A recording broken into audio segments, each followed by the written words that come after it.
Morning. Right, by the way, if you want to upset half of Wales, find a tweet by the Welsh Government regarding coronavirus, which is written all in Welsh, and then say it's a bit racist. I put it up yesterday morning, I think, and I'm still getting abuse now.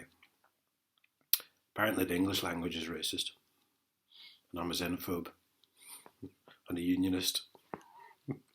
Anyway, I think I blocked about 75 people in the last 24 hours. So, right, anyway, I wrote an article on LinkedIn last weekend. I think it was a Saturday morning, and I got a notification last night to say it had been taken down because it goes against their professional community standards or whatever that is. Now, I've put a lot of random stuff on LinkedIn. A lot is not work related, and it stays, as far as I know. So I can only assume it's because it's the truth.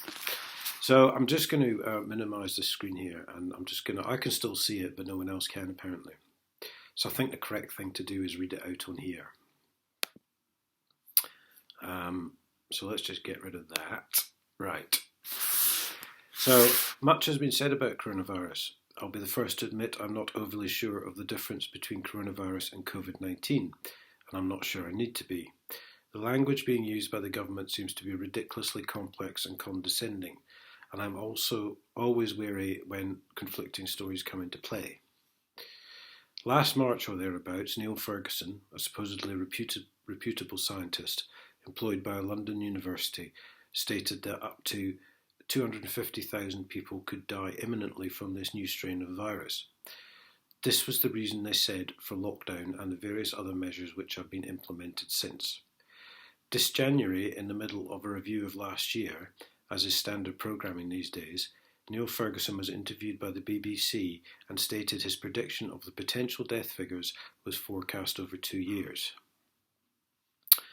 Roughly last October, Chris Whitty, in one of his nightly forecasts, which I'm sure we all became used to, rolled out the usual figures of doom, none of which over the whole period of a year have ever been correct, incidentally, which was fine until the journalist analysed said figures and reported back that this particular forecast meant 11 million were going to die by Christmas. Needless to say, the same forecast was never broadcast again. In the meantime, tiers became the new lockdown, with the Isle of Wight suddenly jumping from Tier 1 to Tier 4 with absolutely no explanation given by any MP or scientist. Indeed, the rules of the tiers seem to contradict themselves on every level. In one town, you could have a pie and a pint, but across the border, the pubs were closed.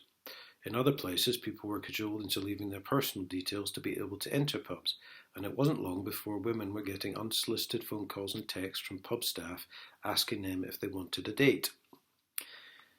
Then there was behaviour of the MPs and scientists themselves. Neil Ferguson popped off to see his married lover shortly after announcing a quarter of a million of us were about to die a horrible death. Boris Johnson drove 7 miles from his home to go cycling. Boris Johnson's sister toddled off to her second home. Tobias Ellwood held a private party with 27 guests. Dominic Cummings decided to drive up to Yorkshire in a car which apparently didn't need refuelling, nor did anyone in the vehicle need to use the services for a trip of approximately 200 miles. He further decided to test his eyesight by driving another 30 miles. Stephen Kinnock, the son of Neil, decided to pop round and see his father. Nicola Sturgeon made a speech in a pub without a face mask and later blocked me on Twitter for asking why she hadn't been prosecuted by Police Scotland. Police Scotland remains silent on the matter to this day. None of these people, in fact, were ever prosecuted or even interviewed under caution by any police force, and yet people have been sent to jail for breaking the very same regulations. And let's look at the virus itself. For a supposedly deadly pandemic which apparently endangered the very existence of the human race, days after the mortality figures started to be read out, numerous people on Twitter started tweeting to the effect of a relative of theirs had died of either cancer, old age or pneumonia, and it had been classified as a COVID death. As I mentioned earlier though, there were conflicting stories. It was a death involving COVID or related to, or within 28 days of a positive test. Now I'm no scientist, but I've always believed things to be either be or not be in this world. And why is it called SARS-CoV? Many years ago, when SARS itself was more prominent, A nurse explained to me that we all have SARS, but in levels which ordinarily do us no harm. There was no need for her to lie. We didn't have the 24/7 broadcasting about it like we do with coronavirus. We didn't have lockdowns or mask wearing. By the way, if you believe an open weave polyester mask is going to stop a microscopic virus, then I can't help you. Or any of the following surrounding chaos we have today. And so it must be determined we also all have COVID or coronavirus. If you remember 2019, you're probably wondering why or how this virus was released from a level 4 security lab in Wuhan. I'm not. It was quite deliberate, and further, it was quite deliberately spread by Chinese containers, not one of which was stopped worldwide.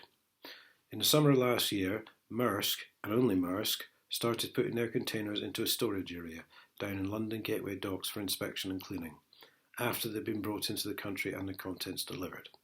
Apart from that, nothing else was ever said, despite flights and ferries being stopped worldwide and isolation procedures being put in place for those who did travel. Of course, according to Matt Hancock, you could still travel if you were on business. More confliction in an arena of confusion.